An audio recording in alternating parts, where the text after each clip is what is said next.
Hello, everyone. Welcome. I'm Lauren Lefkowitz. I am an executive leadership coach. I'm super glad to be here with you tonight. I am streaming live on Facebook, LinkedIn, YouTube, and Instagram. There's a chance that on Instagram I'm sideways. So if you're on Instagram and you're seeing me, let me know if I'm sideways so that next time I can be right side up. You try new things. Sometimes they work. Sometimes they don't. Just so glad to have you with me. So I am I'm seeing I've already got Lee with us tonight. Thanks for joining us, Lee. And so excited to be here. We've got Katie just getting to dinner. Oh, I wish you could watch too. Hopefully you'll come back and watch the replay, Katie, but I'm so glad to have you here. Enjoy your dinner. I hope you're having something delicious. I'm on this beginning of a 21-day fun path, travel path of lives. And I've gone live occasionally, both on my own and with others. First time on Instagram. We're going to see how it works being on separate platforms. I'm streaming through StreamYard for LinkedIn, Facebook, and YouTube. If you comment and you have not given permission to StreamYard, you may just come up as user. I'll still call you out, and I may ask you to let me know who you are. If you're on Instagram, let me know how it's going over there. It's my first time live on Instagram, so hopefully I actually am live. Anyway, so I'm starting this 21-day journey, I guess you could call it, and I'm noticing that my computer needs to be plugged in. Rookie mistake as I launch this. We'll get there. We sure will. So 21 days of me telling you a little bit more about who I am, what I do, what matters to me, what I think matters to you, and also like my why, like why I'm here doing this, talking about the trap of being fine, talking about why it's not okay to settle for things in your life, talking about why and how there's better out there for you, which is something I didn't believe for myself for a really long time. We've got some new folks here. Awesome. Eric, thank you so much for joining. Good to see you here with me. Thanks for the compliment. And Jen, so nice to see you. Hi. As we go along, please comment, ask questions. I am so happy to participate in a more than one way conversation. I also could sort of talk all day. So, either one works for me. So I thought tonight I would start with an introduction of like who I am. So some of you know me, and some of you who have come here and already commented, I've talked to and I've interacted with and I have relationships with. But I think there are a lot of people who like what I have to say, but don't exactly know what I do. So I'm going to talk a little bit about what I do, and then a lot about how I got here. And that's really the topic for tonight, is like what took me on this path that made me end up here as a person who cannot stand fine. And welcome, Dale. Thank you so much for joining us tonight. Good evening to you too. And thank you for using fine in a very positive way. All right. So when I was a wee professional back in the late 1900s, I didn't know what I wanted to be when I grew up, which I think is really common.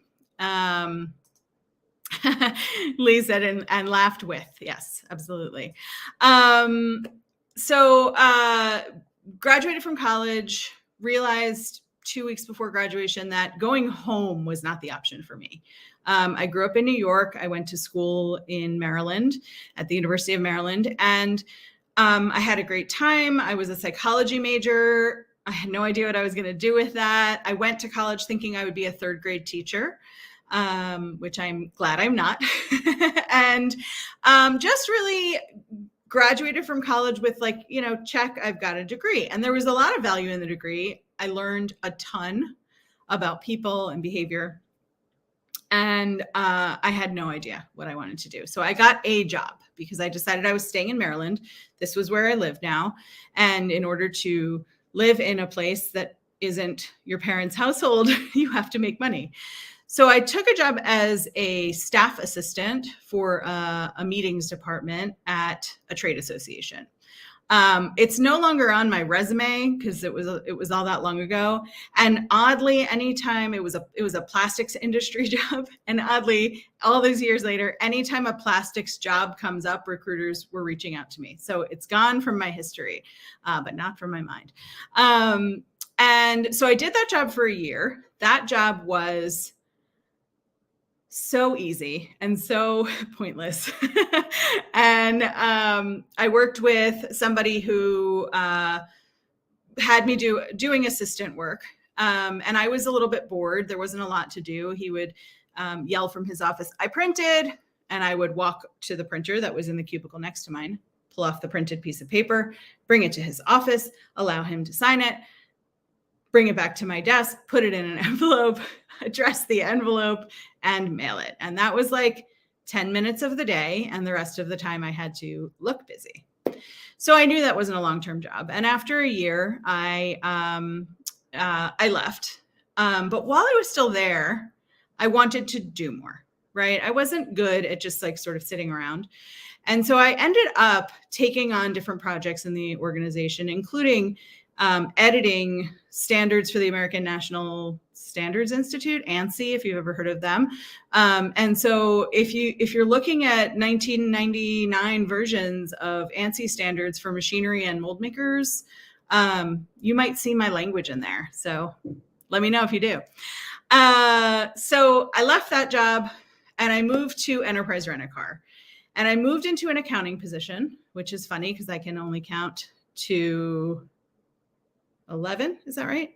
And I was in an entry-level accounting position for about a year and a half. Loved my team, loved my bosses, was like just the right amount of busy to keep me busy for 40 hours a week. We took actual lunch breaks. We went to happy hour. It was probably like the most fun time in my career. It wasn't enough responsibility for me. I knew that there was more. I knew that more wasn't an accounting position. But I liked the company.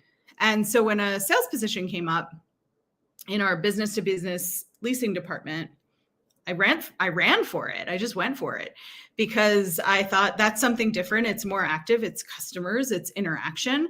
And I was horrible at it. I was working with current accounts. So my job was really to upsell. And I did not like that. I did not believe that clients should take our insurance. I did not believe that clients should buy our gas cards. And my job was to sell them on those things and to sell them on upgrades when they rotated out vehicles. So I had a lucky 3 months where I walked into a lot of companies changing over their cars and their trucks.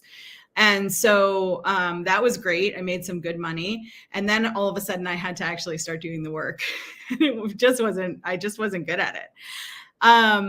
So I got tapped on the shoulder by the head of the DC region to move into HR. And I initially said no, because I had gotten that entry-level advice that if you take a job, you stick with it for a year, no matter what, because you got to give a year or your resume is going to make you look like a job jumper.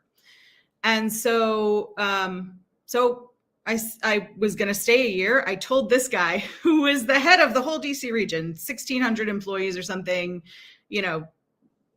just told him that I knew I needed to stay in a job for a year. So that was my first lesson, was if somebody in leadership tells you that you're going to be good at something else, take a second look, make a decision after you've really considered it. So I did. I moved into HR and I loved it. I didn't know anything about HR before I got into it, but I just thrived. I loved the employee relations. I loved the training and onboarding. I loved all of the policies and audits and files. Like, I loved every bit of it. And I moved quickly. So I got a lot of work done in the coordinator level position that I was put into. Got quickly promoted to a supervisory position where I was moved into a new office that was combining offices. So I was taking people from 4 regions and building a culture with the team, the leadership team there. And that was really cool. I had a boss who didn't like me, and that was a little bit difficult. But he liked me up front. We had a couple of good years. But what happened while I was at that job and living this, like, my best life in my mid to late 20s, was one day we went to have an admin celebratory day. Our office went out to Atlantic City. We took a bus up to Atlantic City for the day. And we were in the casino having a great time. We'd had some massages. We were sitting by the slot machines. And then I was woken up by a paramedic while I was lying on the floor. And it was surprising and very different than the rest of my life had been. And I was asked by the paramedic if they could take me to the hospital. And I said, no, why would I need to go to the hospital? And she said, well, you just had a seizure. And so it took them a few minutes to convince me I had had a seizure. And that was an upside down turn of my life. That was my first turn upside down. 29 years old, ended up going to the hospital. They couldn't figure out what had happened. I never had a seizure before. Knock on wood, I've never had one since. But what happened after that was that my body started attacking itself. And so from that seizure, which fast forward a bunch of years, spoiler alert, I'm okay. But fast forward a bunch of years, I went to the Mayo Clinic and they theorized that I had a virus that attacked my brain and then attacked my brain and decided, like, oh, we're in trouble. And my body just attacked itself. So all systems, muscular, respiratory, endocrine, dermatology, gynecology, everything got affected. And for the next almost decade, I was a sick person. I was a chronically ill person. By the way, I still have chronic illness, but I am not chronic illness. And there's a distinction there because for a long time, the illnesses that I had and the symptoms I had were so pervasive that I could only identify as a person who was sick and pretending not to be sick. And so in my brain, as someone who had been a high achiever and really had been a hard worker already, I didn't want anybody to know I was sick. And so I worked harder. And Enterprise was a place, and I don't know if it still is, but you tell me if you're working at Enterprise, but Enterprise was a place where you had to show your face on Saturdays. You didn't leave before the branches closed. You came in early, and 2 or 3 times a month, you were expected to come in on Saturdays. And so I did, because that was the expectation. And I didn't leave before other people because I didn't want anybody to think that I was lazy or taking advantage or sick or anything. So my time came to an end at Enterprise when I wasn't really getting to a next level, and any next level I would have gotten to would have probably required me to move somewhere else in the country. And I wasn't prepared for that. I like it in Maryland.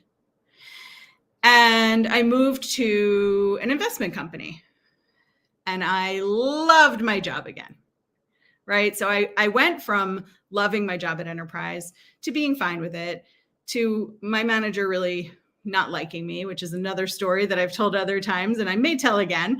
But so my job was like fine. You know, I was working a lot. I was tired a lot. I was in the work, sleep, repeat cycle where I would go to work as hard as I could, come home and like basically just collapse to sleep. And so then I moved to the investment company and I loved my job again. It was exciting. I had new responsibilities. I was working for I guess like a higher professional level organization. I was working with grown-ups. Enterprise was a place that hired from college level. and then brought you up from there and through the ranks. And so I was now working with people who had been in the professional world for some time, some entry level, but mostly higher level professionals. And we had a parent company, and I built a relationship with them. So I was asked to partner with them on stuff. I was invited into the room, which was really cool to be invited. And then I started working a lot because I wanted to prove myself. I didn't want anybody at the new place to know I was sick, right? Like a few people at the old place knew I was sick. Eventually, I did tell my manager, but I felt like I wasn't allowed to act sick or call in sick because I had told my manager, and this was all me. My manager didn't say anything about this. These are the assumptions that we make when we have something that we think is a stumbling block, or when we have something that we think is our problem, right? So my problem was that I was a person with chronic illness, and I didn't want anybody to know. And I had told my manager, which made me feel vulnerable. So I wanted to like double down and make sure she knew I was not going to slack off. And so I worked hard. It got really busy. We went through a big growth phase. We went through a big layoff phase, years apart. And I was involved in all of that. And I was working probably 60, 70 hours a week most of the time. I didn't really take work home with me, but I stayed at work pretty late. And after a bunch of years there, 9 years almost, I decided it was time to move on. I was hearing rumors about layoffs. The organization was eventually sold to another organization, and a lot of the people got laid off, and some of the people were absorbed in. And so I decided, fresh start, new company. I'm going to go somewhere. My dream was to build an HR department from scratch. And I did. And I got to go to this nonprofit that in 25 years had never had HR.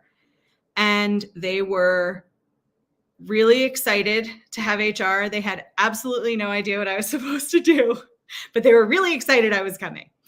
And so I joined, and I said to myself, you're not going to work a lot of hours. You're finally feeling better. I had already been to the Mayo Clinic. I had come back. I had 2 years of physical therapy to rebuild my muscular system, to get it to sort of an okay level.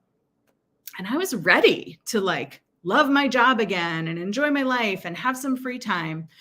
And what I didn't think about, and I'm going to talk about that a lot during my 21-day live challenge that I gave to myself.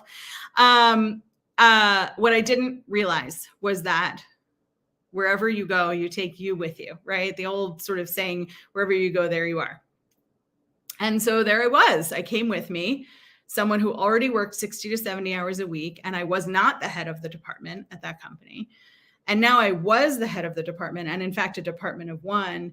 And even more, in fact, I walked in and the CEO said to me, I'm not exactly sure what you're supposed to do, but I'm counting on you to have it and to know. So do you know? And I said, yeah, I know. I can even write my own job description. And I did. And I made a really big impact at that organization. And I worked all the time. So it was like, now I had this energy back.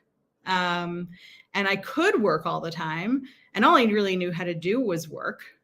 And so first 6 months were awesome. I was doing such cool stuff. Yeah, I was working 80 hours a week, but I was doing really cool stuff. And I was really stoked about it. Like I was really so excited to see my impact, to have people come to me and say like, it's making a difference that we have HR here now. We had some like pretty serious issues when I came in that I got to handle that were employee relations issues that just nobody was handling and there was nobody to go to. And so all of that felt awesome. I was hiring new people. I was hiring in a new way for them. And then I was just kept waiting for it to slow down, for myself to slow down. And it just kept going. And so then it went from amazing back to fine. And it was a smallish organization. And people, pretty high turnover. Actually, most of the time that I was there, it's fairly typical for smaller nonprofits. And occasionally a leader would leave, a vice president or a director would leave. And our CEO would say, well, what are we going to do? How are we going to handle this? Who's going to lead the department? And my automatic hand went up. Anybody out there have a hand that goes up all the time? I am a chronic hand raiser. I am always watching to make sure that I don't raise my hand. In fact, sometimes these days I have to sit on my hands, physically sit on my hands to not volunteer for things. But it's practice, and I have practiced, and I don't do it all the time anymore. And so I was now in this pattern where anytime somebody said, who's going to wake up thinking about this? Who's going to do this? My hand went up. And if it didn't go up, then everybody sort of slowly turned their eyes towards me, like, you're gonna raise your hand, right? Lauren, you're the person. You're the one who does stuff. And so I went from, and I see this pattern a lot. I'm going to talk about that a lot over the next 21 days as well. I see this pattern a lot with my clients, where you start with excitement, you get asked to do things, you offer to do things, you keep growing and growing and growing, and then you hit this peak where you're at this like optimal moment in your career where people trust you with stuff, you get to do cool stuff, you get to see cool results. And then you hit the top of the peak and you don't want it anymore because it's too much and you're tired. And that's what I hit. And I was tired. I got a little cranky, probably not as much with other people, but like my day would end and I would just be like, oh, so done with people. I'm done with stuff. All the stuff I loved, I wasn't loving anymore. And so I decided I was going to find a new job, because I still hadn't quite gotten that wherever I go, there I am, that I was going to take this mentality, this workaholism, this people-pleasing mentality with me wherever I go. So I started looking for other jobs. Didn't find a match right away. And so now we're up to January 2019. And in January 2019, I had a couple of clients, which was always a side gig for me. I had only one interim position at that time, but a lot of busy HR work. And so I was working pretty crazy hours, and we had a snow day. So we were working from home, which was unusual for us. We were not a work from home company pre-pandemic. And I was sitting on my couch working and running my Roomba vacuum. Some of you know this story. And it was the Roomba vacuum was significant because I had just spent about 3 weeks reorganizing my whole home, which is not a huge home. It's a condo. It's a 1-bedroom condo. But I was reorganizing every closet, every drawer, every shelf. Everything was in its place. It was perfect. I would have been glad to have you over during that time. You could have popped by unannounced and I would have said, welcome in. The Roomba's running, but everything else is perfect. And so I had created this, what felt to me like this perfect scenario. I was looking for a new job. And Dale is saying chronic hand raisers relieve leaders from making decisions about replacements at the director level. Absolutely. I totally saved the nonprofit money. I did not help myself at all. But man, did I save a lot of money for that organization. So I'm running the Roomba and I see it going towards the only thing that's out of order, which is a lamp, a glass lamp that I'm getting ready to donate. And the cord is running down on the floor. And so I see the vacuum going for the lamp. I'm picturing in like the split second glass shards all across my wood floor and having to clean that up. And so I jumped up off the couch. I ran over to catch the Roomba before it hit the lamp cord. And I was wearing socks on a wood floor. And so on the snow day that was icy outside, I managed to have an in-house accident. And I slid forward I reached out in front of me to try to catch my dining room table, which is where I was sliding towards. I was not close enough. My arms went over my head and I broke both of my shoulders. The Roomba turned. It did its job and it turned, and it kept going around me, actually. So I managed to sit up, and I'm not sure how. I think just adrenaline and shock. But then I couldn't stand because now I'm on the floor, and if your shoulders are broken, you can't push your arms down. And I got myself to a phone. I called a friend. Quickly became nicknamed T-Rex arms because I could only move the bottom half of my arms. Long story short, maybe I'll tell the whole story in one of these 21 days, but long story short, I spent 4 months recovering enough to work full time. So I spent 3 months in hospital, in a hospital, an acute care rehab center, which is like for the really serious cases, and then a subacute care rehab center, which is for the like, you can do some stuff on your own cases, which I actually couldn't do anything on my own.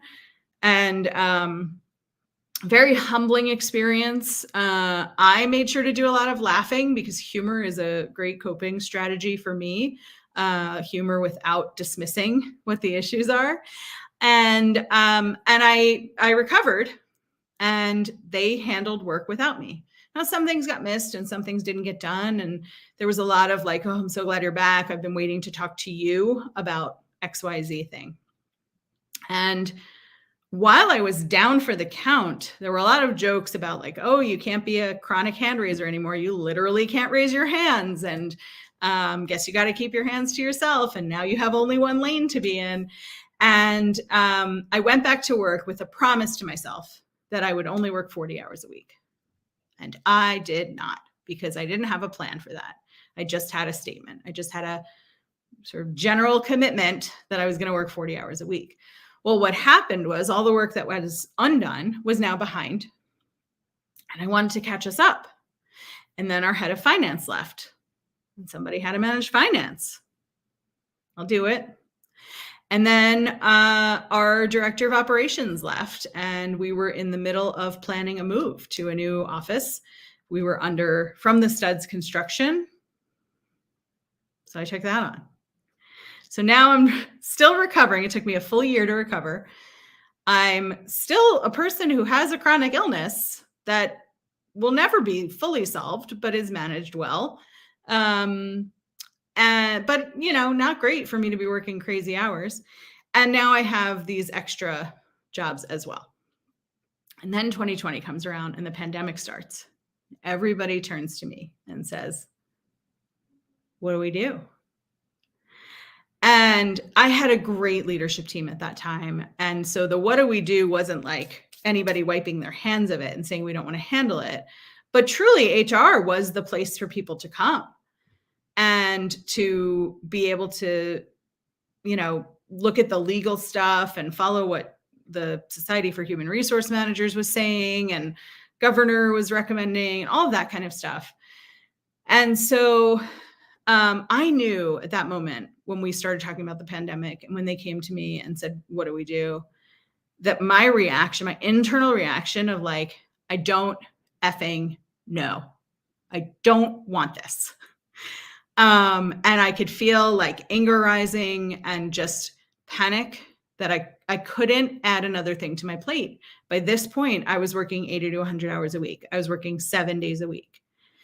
And I just knew I couldn't do it anymore.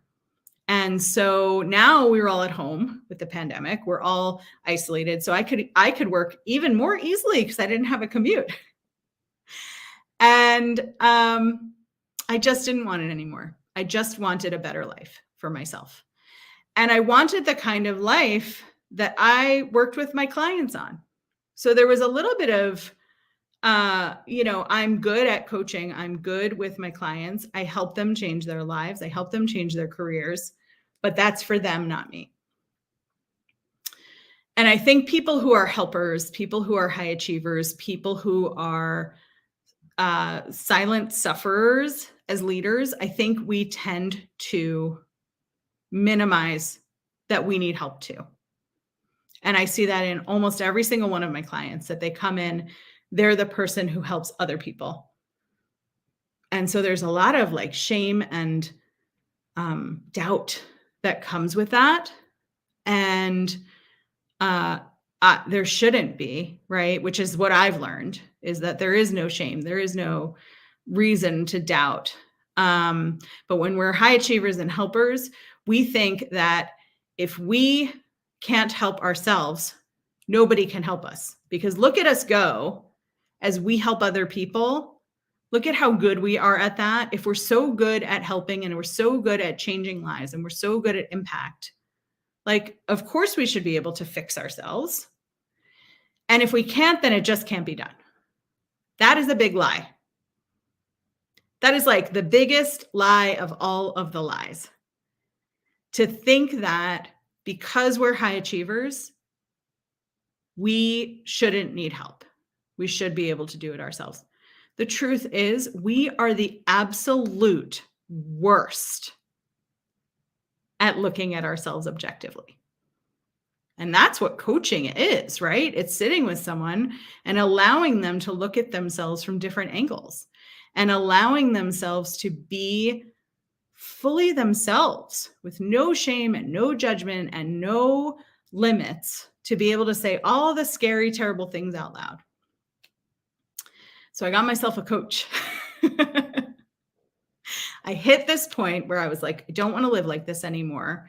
I'm walking around saying, everything's fine. It's fine. I'm just going to do this. It'll be fine. Once I finish this, it won't be so busy. Once we hire this person, it won't be so terrible. It's going to be fine. It's all fine.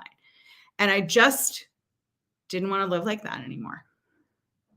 And so I hired my own coach. The way I hired my own coach was by talking to a friend who was a coach, who is a coach, who I was colleagues with many years ago. So we had a professional relationship. And I asked her how she did it, because in my brain, I was like, I'll add this to my plate. And then when I go look for my new job, I'll have a coaching certificate and it'll be great. I'll just work a few more hours. So I hired this coach who was so comforting and so welcoming and so non-judgmental about me and who and how I was, and took me in under the direction for me that the only thing that wouldn't change was that I had to work 80 to 100 hours a week, which now, come on, I laugh at that now. But at that moment, I was very serious about it, and I absolutely did not see a way out of it.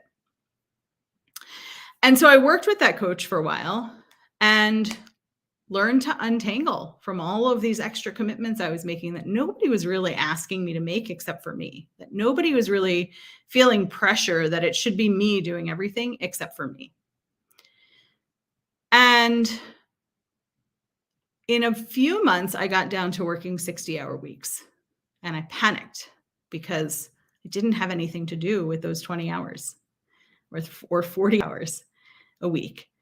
And I was bored. I was restless. I thought I didn't have any personality. I thought I couldn't have any hobbies. I just felt like this like boring blank slate.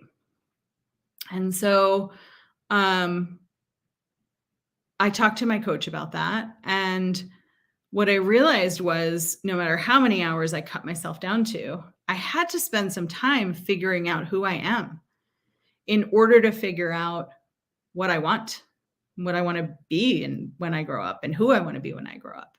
So we did some really deep work together. And that's also like such a great thing about coaching, is you come in because you're centered on one area of your life, right? For me, I work with people who are centered on their careers. Other people work with people who are centered on their relationships or centered on physical health or something else. And but your whole life is your whole life, right? So when I work with my coach and when I work with my clients, we talk about everything. Nothing's off limits, because your whole life impacts your whole life. And when you change how you're working, suddenly you start seeing things in your home life that are also impacted. And so I got myself down to 40 hours a week, and I found a couple of things to do. I still was on shaky ground with that. But I also had headspace to realize I no longer wanted to be in HR. I no longer loved HR the way I had once loved HR. And there's a little bit of grief in that, and also a little bit of excitement, because now I had found coaching not just as a side gig, not just as a pickup of a friend who, is going through some stuff, who needs some support, but really like realizing it could be a whole career. And so with my extra time, with my extra really 40 hours a week now, I hired a business coach. And in January of 2021, I spoke to her and I said, I want to be out of my full-time job within 5 years. I want to be at least part-time in an HR job, or, fully out in 5 years. And she asked me, why are you going to wait so long? And I realized she was right. And in 6 months, I got all of my stuff together. I had enough savings to carry me for a little while, which when you're a new business owner, you do end up needing. So if you're thinking about going into business for yourself, have some savings. It doesn't happen right away. It happens, but it doesn't happen right away. And I started following happiness, which was sort of a weird thing for me, because I didn't think as a grown-up you really got to like just be happy. I thought, like, with all the responsibilities we have and work and everything's suffering, everything is painful, and then you find little spots of happiness in between. And what I learned for myself and what I recognize, and a lot of what I'm going to be talking about this month as I go through my 21 days of lives, is that realization, that recognizing what fine is, right? Because I didn't even realize that fine was fine. I didn't realize that there could be anything else. So first, it's like recognizing that it can be different. Then it's recognizing that you want it to be different, right? Because you can certainly recognize that it could be different. And then you can say, like, that's fine for all those people. But me, I'm going to stay here, right and fine. But the good news is there's never a time when it's too late. And I've talked about this a lot, and I know the folks who are in the chat today have talked about this with me, that it's never too late to decide you want your life to be different. You can be 20, you can be 30, you can be 40, 50, 60, 70, 80, you can be whatever age, and you can decide you want better for yourself. And that's what I decided. And so 2021 for me was spent launching my business to full-time, taking what had been a hobby for so many years to full-time, going after my certification to get my street cred, even though I had real coaching experience, just getting some street credibility for it. Was in an amazing program with phenomenal people. So lucky that I got into that program at that time. Worked with my business coach, worked with a therapist, and I got all into me, figuring out who I am, what matters to me, and why I'm on this earth, why I'm here, what work I'm doing. And now I can't wait. And I love my clients even more these days. My clients over the last 2 years have gotten the best Lauren as a coach that I ever have been. And I've gotten the best Lauren that I've ever been. And it's been an amazing, amazing path here. I'm having fun almost every day. And look, we all have hard days, right? Like, I don't live this fantasy life with rainbows and butterflies all the time. I'm living a working life, but I'm doing work I absolutely love. I'm working with people I absolutely love. I have friends who are supportive and who I can support. I have, I think, stronger relationships within my family. And I have a way stronger relationship with myself. And it's all because I decided I just had a little belief that it could be different. And that's what you need in order to make a change. You need a tiny little belief in yourself that what you are missing in your life, what you want in your life, whether it's career, relationships, health and fitness, spirituality, or any other topic, you can have it. You can create it. and you shouldn't do it yourself. You're not meant to do everything by yourself. You are meant to have partners. You are meant to have people in your life help you. So I'm going to wrap up for tonight. Thank you so much for being here with me, for commenting. If you have any questions before I go, put them in the chat. I'm just going to give us a couple of wrap-up notes and tell you a little bit about what's to come. So if you haven't already figured out what's fine in your life, download my tool, which is a Fine as a Trap inventory. And that walks you through all of the pieces of your career. It walks you through how you work, who you work with, what your job is, and whether that's okay, whether you hate it, or whether you love it. And it will help you sort through, for a lot of us, we have this sort of murky feeling that like work's not great, but we're not sure exactly why. We just like don't love it. And so the Fine as a Trap inventory gives you the opportunity to really get a little bit granular with what's fine for you. You can get it at fineasatrap.com. I got the domain, guys. You can get it at fineasatrap.com. It's a quick download. And if you do it, let me know how it goes. A bunch of people have downloaded it, and some people have told me how it's gone. And it's seeming to be really eye-opening for people. So download that, and we'll have conversations about that during the next couple of weeks as well. So tomorrow I'm going live. It's time to be determined, but I will announce it in advance. And tomorrow I'm going to talk about the day I gave my notice, which was 1 year ago tomorrow. And I'm going to talk about what happened on that day, what I was nervous about, what I was excited about, and what happened right after I gave my notice. So thank you so much for joining me tonight. It has been a pleasure to be with you. I hope that my lives on LinkedIn and YouTube and Facebook and Instagram, which is my inaugural live on Instagram, all went well. And I'll see you tomorrow. Have a great night, everybody.